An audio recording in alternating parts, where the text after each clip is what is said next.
Hari ini, mari kita meluangkan waktu untuk menyelidiki salah satu dari banyak kekuasaan Tuhan dengan khotbah berjudul Tuhan Memimpin Masa Depan. Nabi Hosea berkata dalam kitab Hosea pasal 6, "Marilah kita mengenal dan berusaha sungguh-sungguh mengenal Tuhan." Di antara banyak kekuasaan yang dimiliki Tuhan, mari kita lihat kekuasaannya yang melihat masa depan dan belajar cara Dia membimbing kita dan menunjukkan kepada kita arah mana yang harus kita ambil agar segalanya berjalan baik bersama kita pada akhirnya. Silakan buka Yesaya pasal 46 ayat 10. Dalam Yesaya pasal 46 ayat 10 tertulis, "Aku yang memberitahukan dari mulanya hal yang kemudian dan dari zaman purbakala apa yang belum terlaksana, yang berkata, keputusanku akan sampai dan segala kehendakku akan kulaksanakan." Tuhan memberitahukan dari mulanya hal yang kemudian berarti Tuhan sudah mengetahui tentang akhir, bukan? Hal terpenting yang kita pelajari hari ini adalah bahwa Tuhan melihat masa depan.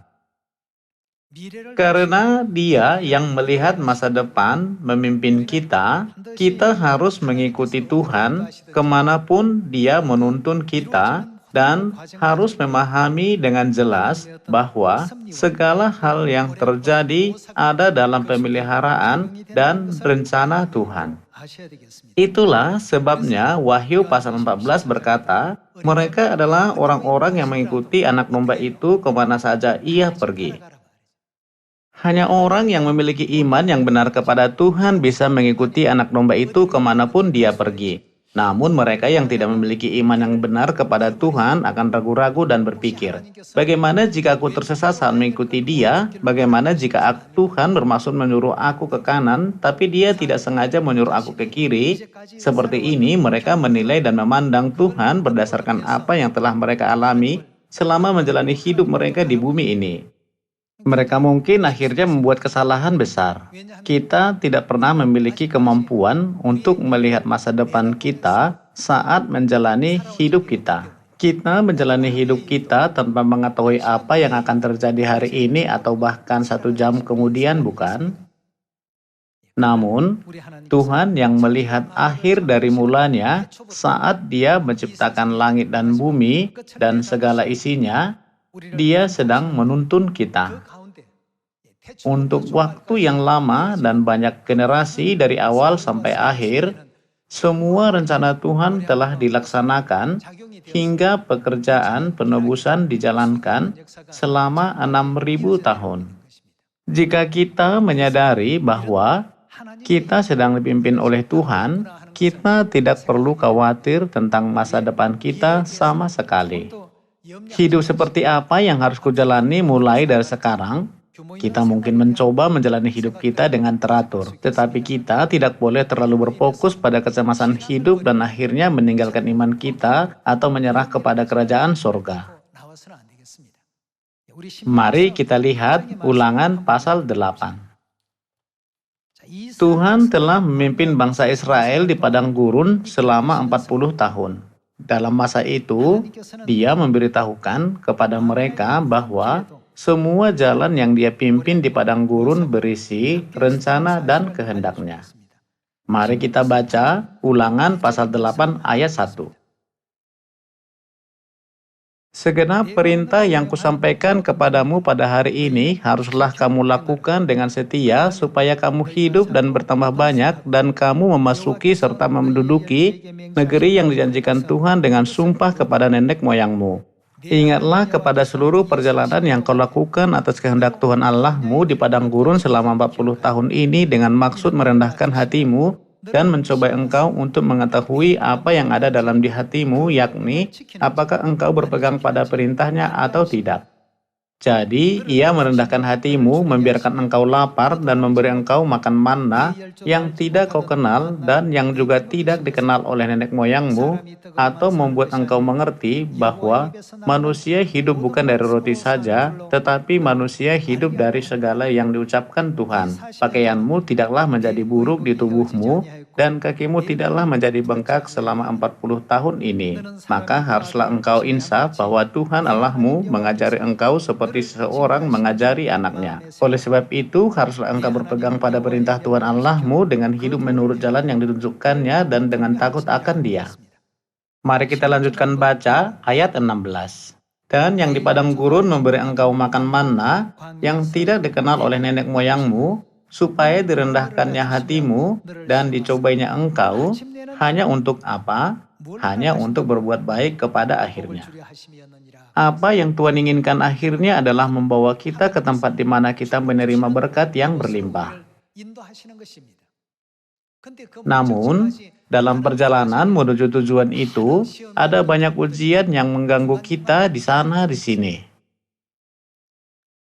Dalam menghadapi ujian, jika kita mengeluh atau menggerutu atau ragu-ragu di jalan yang sedang kita jalani, atau kehilangan iman kita kepada Tuhan yang memimpin kita, kita tidak akan mencapai tujuan yang telah Tuhan persiapkan untuk memberi kepada kita berkat yang berkelimpahan.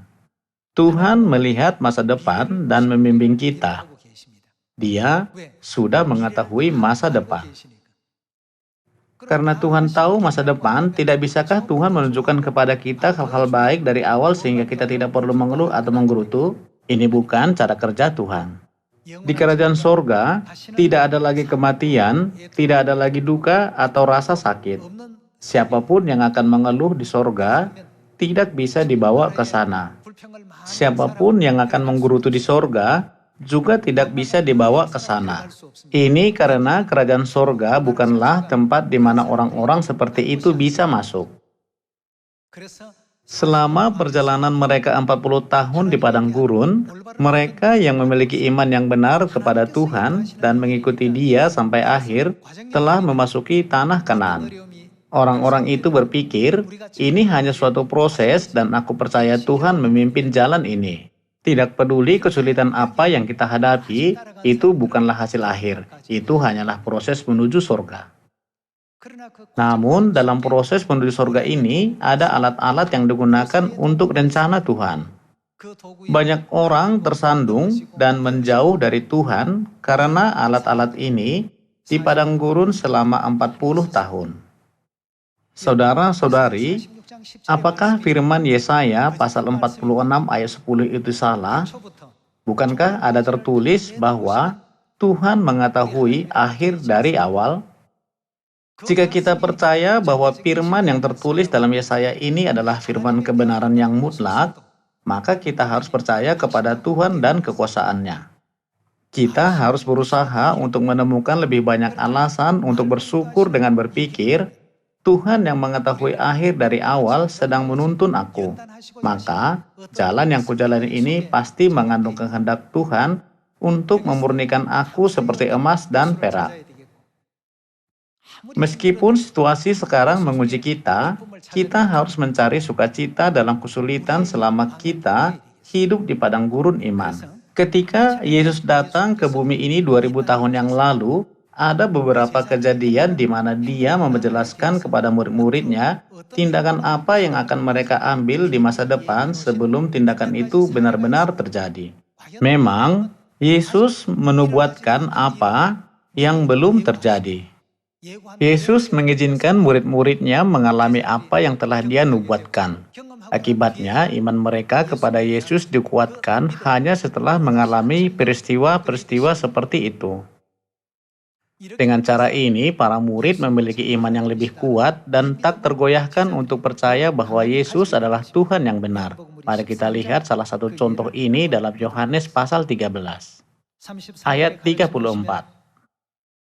Aku memberikan perintah baru kepada kamu, yaitu supaya kamu saling mengasihi. Sama seperti aku telah mengasihi kamu, demikian pula kamu harus saling mengasihi. Dengan demikian, semua orang akan tahu bahwa kamu adalah murid-muridku, yaitu jikalau kamu saling mengasihi. Simon Petrus berkata kepada Yesus, Tuhan, kemanakah engkau pergi? Jawab Yesus, tempat aku pergi, engkau tidak dapat mengikuti aku sekarang, tetapi kelak engkau akan mengikuti aku. Kata Petrus kepadanya, Tuhan, mengapa aku tidak dapat mengikuti Engkau sekarang? Aku akan memberikan nyawaku bagimu. Jawab Yesus, nyawamu akan kau berikan bagiku? Sesungguhnya aku berkata kepadamu, sebelum ayam berkokok, engkau telah menyangkal aku 3 kali. Dengan cara ini, Yesus menubuatkan bahwa Petrus akan menyangkal dia 3 kali sebelum ayam berkokok, meskipun Petrus belum menyangkal Yesus. Petrus berkata, "Aku akan mengikuti Engkau Tuhan, bahkan sampai mati. Aku bahkan akan masuk penjara. Aku akan melakukan apapun untukmu." Dia mengungkapkan tekad dan iman yang begitu kuat dan teguh terhadap Yesus. Tetapi Yesus berkata, "Malam ini sebelum ayam berkokok, kamu akan menyangkal aku 3 kali." Tuhan yang mengetahui akhir dari awal memiliki rencana khusus yang dibuat untuk Petrus. Dari sudut pandang Petrus, apa yang Yesus katakan kepadanya tampaknya tidak mungkin terjadi. Dia bertanya-tanya dalam hati, mengapa aku akan menyangkal Yesus? Peter sepenuhnya percaya pada dirinya sendiri, tetapi pada akhirnya situasinya datang di mana tidak ada pilihan lain selain dia menyangkal Yesus 3 kali. Setelah Yesus ditangkap, Petrus mengikutinya dan bertanya-tanya dalam hatinya, apa yang akan terjadi dengan dia? Semua murid yang lain lari ketakutan, tetapi Petrus cukup berani untuk mengikuti Yesus dan melihat apa yang akan terjadi padanya. Pada saat itu, seseorang di antara rombongan orang berkata kepadanya, "Aku pernah melihatmu sebelumnya. Bukankah kamu salah satu mengikuti Yesus dari Nazaret? Bukan aku." Petrus menyangkal Yesus tanpa menyadari apa yang dia lakukan. Yesus menubuatkan bahwa Petrus akan melakukan itu bahkan sebelum itu terjadi. Dia berkata, "Kamu akan menyangkal aku 3 kali." Bahkan dia mengatakan tentang waktu Petrus menyangkalnya. "Malam ini sebelum ayam berkokok, kamu akan menyangkal aku 3 kali."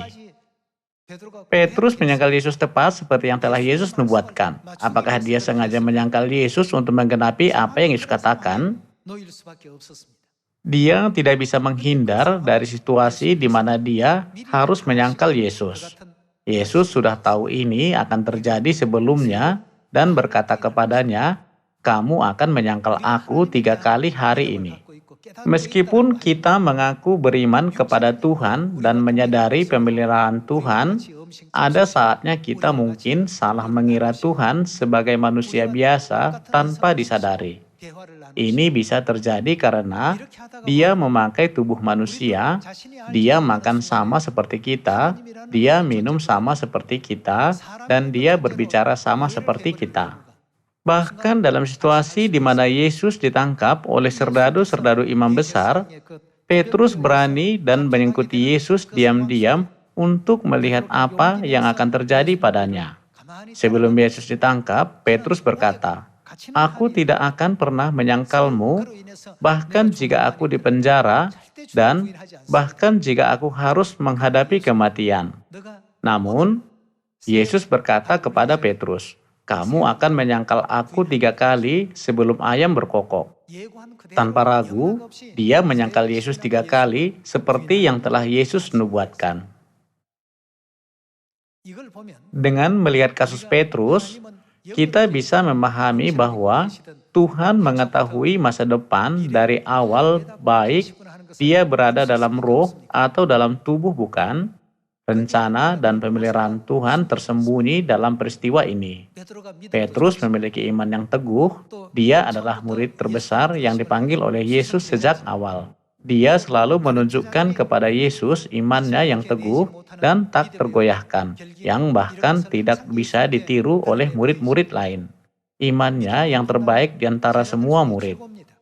Yesus tahu bahwa Petrus mungkin menjadi sangat sombong saat menjalankan dan mengelola gereja setelah kenaikannya. Itulah sebabnya dia menciptakan duri bagi Petrus. Setiap pagi ketika ayam berkokok, Petrus diingatkan akan perbuatannya di mana dia telah menyangkal Tuhan. Mengingat hal ini, ia dapat menyingkirkan pikiran sombong setiap hari ketika ayam berkokok, saat pajar. Rencana dan pemeliharaan Tuhan ada dalam situasi yang terjadi pada Petrus. Apa yang ingin saya perhatikan hari ini bersama saudara-saudari adalah bahwa Tuhan selalu melihat masa depan, baik dia dalam roh maupun dalam tubuh. Beberapa orang mungkin bertanya-tanya, mengapa Tuhan tidak mengisi 66 kitab dalam Alkitab hanya dengan nubuat tentang masa depan, tetapi juga mencatat situasi atau perihal yang tidak kita pahami atau pertentangannya dengan para imam dan orang Farisi pada waktu itu. Ini adalah pemeliharaan Tuhan yang hanya bisa dipahami oleh mereka yang benar-benar percaya kepadanya. Mereka yang benar-benar percaya pada pemeliharaan Tuhan akan berkata, mereka akan kita telan habis. Seperti Yosua dan Kaleb tidak peduli seberapa menguntungkan semua kondisi musuh mereka. Apakah menurut Anda, Yosua mengatakan itu karena musuh mereka terlihat seperti lawan yang mudah? Benar-benar tidak. Karena Tuhan yang melihat akhir dari awal berjanji kepada orang Israel, aku akan memberikan kepadamu tanah Kanaan. Dia mempercayainya dengan mutlak. Di dalam Yohanes pasal 13 ayat 36, Petrus tidak pernah membayangkan dia menyangkal Yesus. Namun Yesus berkata kepada Petrus, kamu akan menyangkal aku 3 kali. Mendengar itu, Petrus tercengang. Petrus berseru, walaupun aku harus mati, aku tidak akan pernah menyangkal engkau Tuhan. Bagaimana aku bisa melakukan hal yang memalukan seperti itu kepadamu? Meskipun begitu, dia menyangkal Yesus 3 kali pada akhirnya. Ada catatan tentang dia pergi keluar dan dia menangis terseduh-seduh. Mari kita baca Matius pasal 26 ayat 31. Pasal 26 ayat 31 kita baca. Maka berkatalah Yesus kepada mereka, malam ini kamu semua akan tergoncang imanmu karena aku.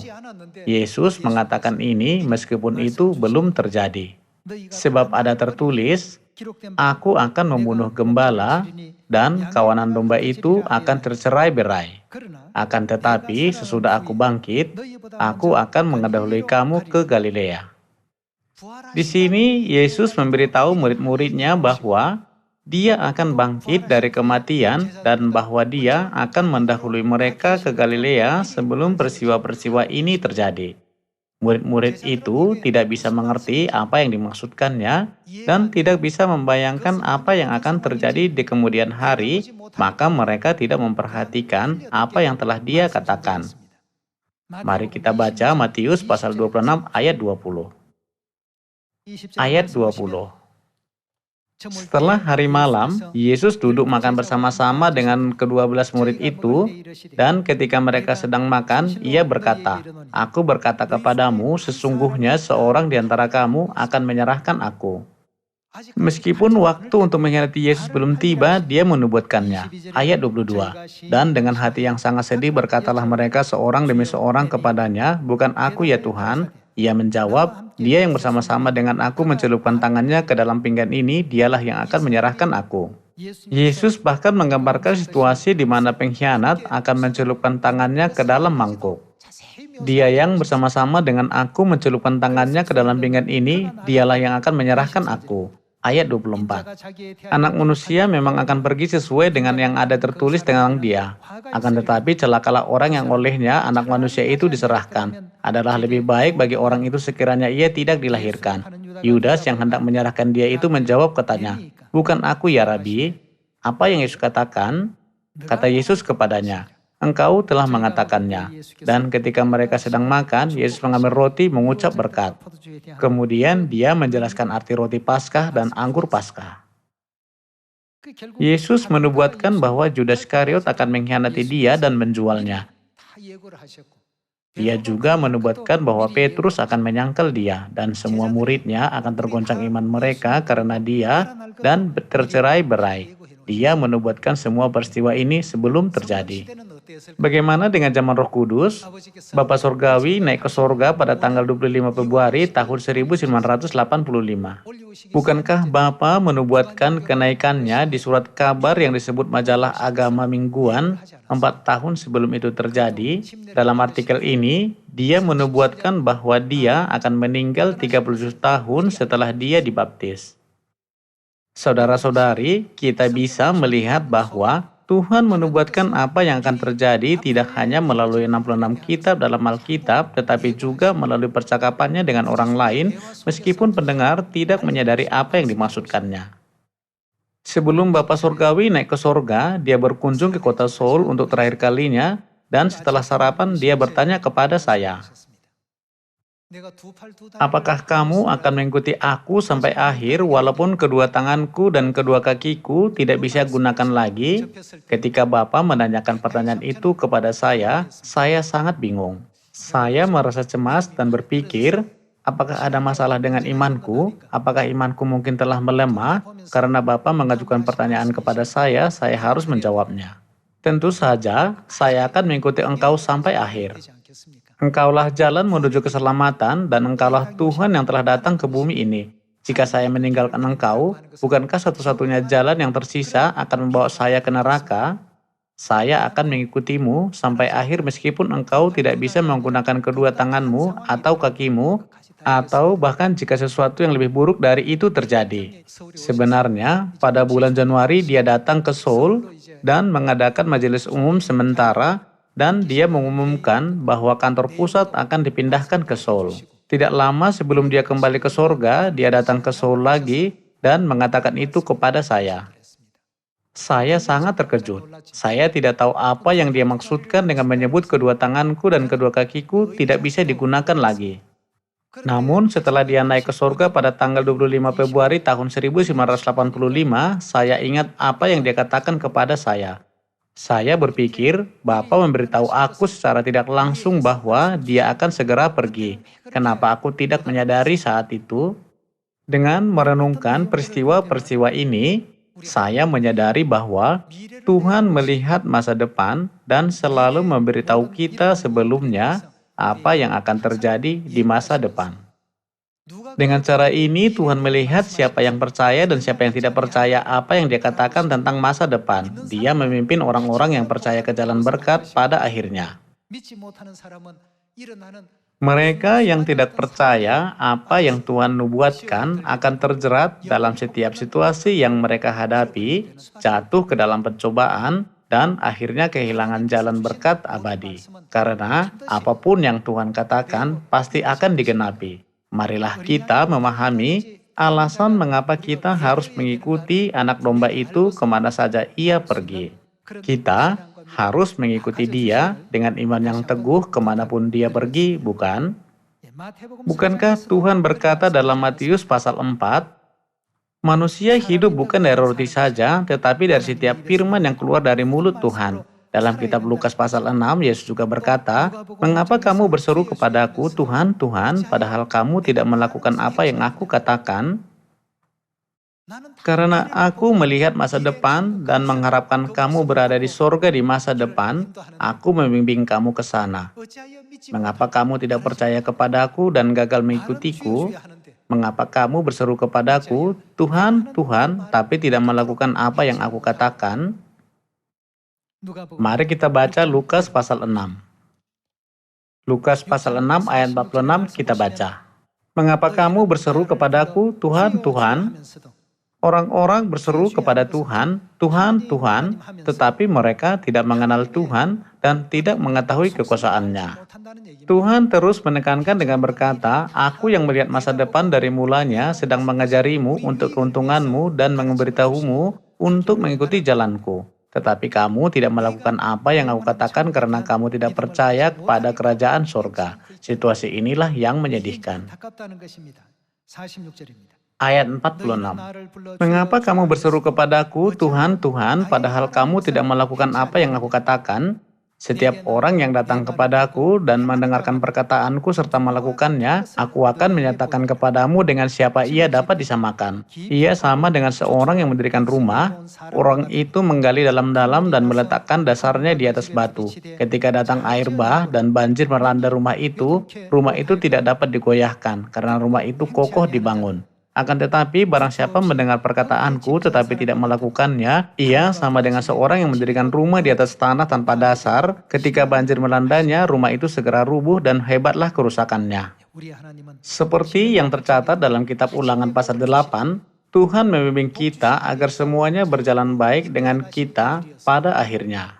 Namun, apa yang terjadi pada kita dalam proses sampai Tuhan memberkati kita, dalam prosesnya kita mungkin terantuk, tersandung, dan jatuh. Ini akan terjadi berulang kali. Mari kita membuka Wahyu pasal 21 dan membaca dari ayat 22. Dan aku tidak melihat bait suci di dalamnya, sebab Allah, Tuhan yang Maha Kuasa, adalah bait sucinya, demikian juga anak domba itu. Dan kota itu tidak memerlukan matahari dan bulan untuk menyinarinya, sebab kemuliaan Allah meneranginya, dan anak domba itu adalah lampunya. Dan bangsa-bangsa akan berjalan di dalam cahayanya, dan raja-raja di bumi membawa kekayaan mereka kepadanya. Dan pintu-pintu gerbangnya tidak akan ditutup pada siang hari sebab malam tidak akan ada lagi di sana. Dan kekayaan dan hormat bangsa-bangsa akan dibawa kepadanya, tetapi tidak akan masuk ke dalamnya sesuatu yang najis atau orang yang melakukan kekejian atau dusta, tetapi hanya mereka yang namanya tertulis dalam kitab kehidupan anak domba itu. Agar kita memenuhi syarat untuk memasuki kota kudus, Yerusalem, Tuhan telah mengajari kita perjanjian baru, Sabat, dan Paskah. Dia juga mengajari kita nama Bapa, nama Anak, dan nama Roh Kudus. Bukankah Dia juga mengizinkan kita menyadari kebenaran roh dan pengantin perempuan, yaitu Tuhan Bapa dan Tuhan Ibu, dan semua kebenaran? Saudara-saudari, Tuhan melihat masa depan dan membimbing kita ke kerajaan surga. Orang-orang di dunia hidup tanpa mengetahui masa depan, tetapi Tuhan yang mengetahui masa depan sedang membimbing kita. Tuhan ingin kita, anak-anaknya, tidak tersesat dari jalan yang menuju surga. Ini adalah rencana Tuhan yang luar biasa dan kasih Tuhan yang dalam untuk membimbing kita ke kerajaan surga. Dengan mengingat hal ini, mari kita memegang tangan Bapa dan Ibu sampai akhir dan mengikuti Tuhan di jalan kasih karunia-Nya sampai kita masuk ke sorga. Semoga kita semua bisa mengikuti jalan ini. Saya menutup khotbah hari ini. Terima kasih.